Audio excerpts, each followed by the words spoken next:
UMNO dan Pakatan Harapan dalam kecemasan. They are desperate. Ini kerana mereka tahu bukan senang nak menang 6 PRN yang akan datang ni. Oleh kerana mereka telah menang PRU 15 tahun lepas dengan menipu through fraud. Dan penipuan ni tidak boleh diulangi, tidak boleh buat 2 kali. Penipuan tahun lepas, PRU 15, ialah mereka telah buat pakatan sulit, secret deal, di antara Ahmad Zaid Hamidi dan Anwar Ibrahim 2 tahun sebelum PRU, iaitu 11 November 2020. Tetapi mereka officially declare, yang tidak ada deal di antara Zaid dan Anwar, dan mereka bersumpah dengan nama Allah. Yang ini tidak benar. Dan mereka kata, no Anwar, no DAP, no Bersatu, mereka tidak akan berpakat dengan mana-mana gabungan. Barisan akan bertanding solo. Dan sekira barisan tak menang pilihan raya, barisan akan duduk di dalam pembangkang. Rela barisan duduk pembangkang 5 tahun. Tapi tidak akan berpakat atau bergabung, baik dengan perikatan, baik dengan pakatan. So, itu gambaran yang diberi. Dan mereka bersumpah dengan nama Allah. Inilah senario. Jadi orang percaya. Bila orang percaya, 50% dari pengundi telah undi untuk barisan dan perikatan.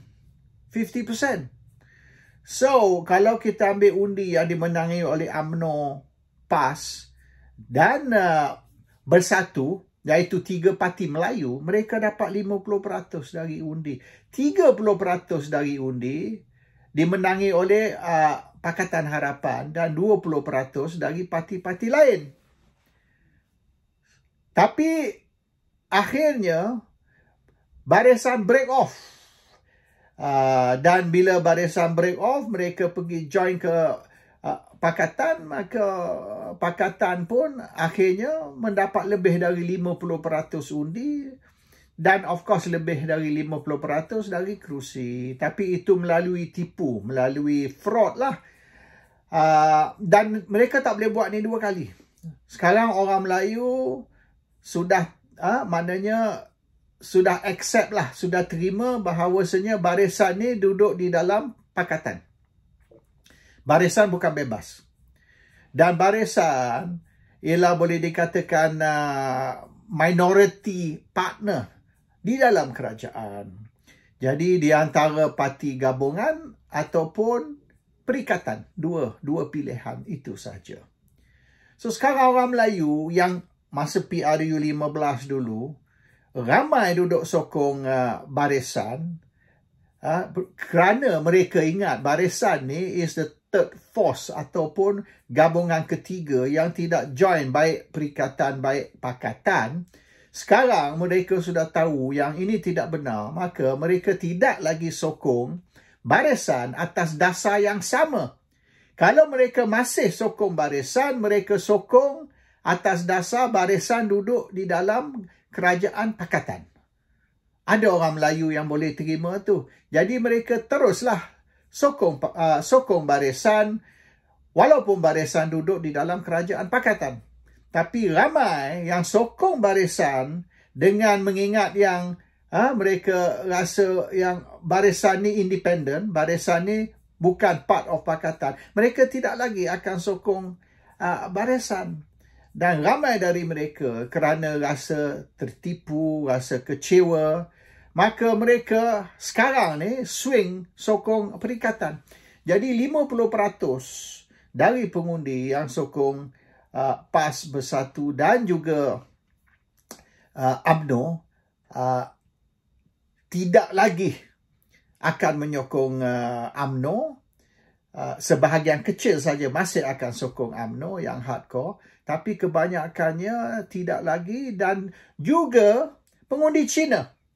Sebab pengundi Cina sokong DAP atas dasar DAP ni lawan UMNO. DAP ni musuh ketat UMNO. Dan DAP ni, matlamat DAP, perjuangan DAP ialah nak matikan UMNO. Jadi ramai pengundi yang sokong DAP atas dasar itu. Kita ni musuh UMNO, matlamat kita nak matikan UMNO. Tapi apabila DAP pula menjadi talian hayat, the lifeline untuk selamatkan UMNO, maka ramai pengundi yang sokong DAP, terutama sekali penyokong bukan Melayu, mereka juga rasa tertipu. Jadi orang Melayu pun rasa ditipu oleh UMNO, orang bukan Melayu pun rasa ditipu oleh DAP. Jadi ada dua golongan, Melayu dan bukan Melayu, yang kecewa dengan tindakan UMNO dan juga DAP dan rasa mereka ni ditipu bulat-bulat dan tidak akan lagi sokong baik UMNO ataupun DAP. So sekarang ni, UMNO dan Pakatan tahu kedudukan mereka tidak stable, tidak kuat macam dulu, dan mereka nak keluarkan macam-macam isu. Dah tak boleh. Sebab tak bolehlah kata mereka nak lawan rasuah. Nak lawan rasuah macam mana apabila mereka suruh pengundi tumbangkan UMNO kerana UMNO ni rasuah, dan kemudian ambil UMNO jadi kerajaan, menjadi rakan di dalam gabungan. So it's not consistent, and so sekarang ni mereka kena keluarkan isu baru.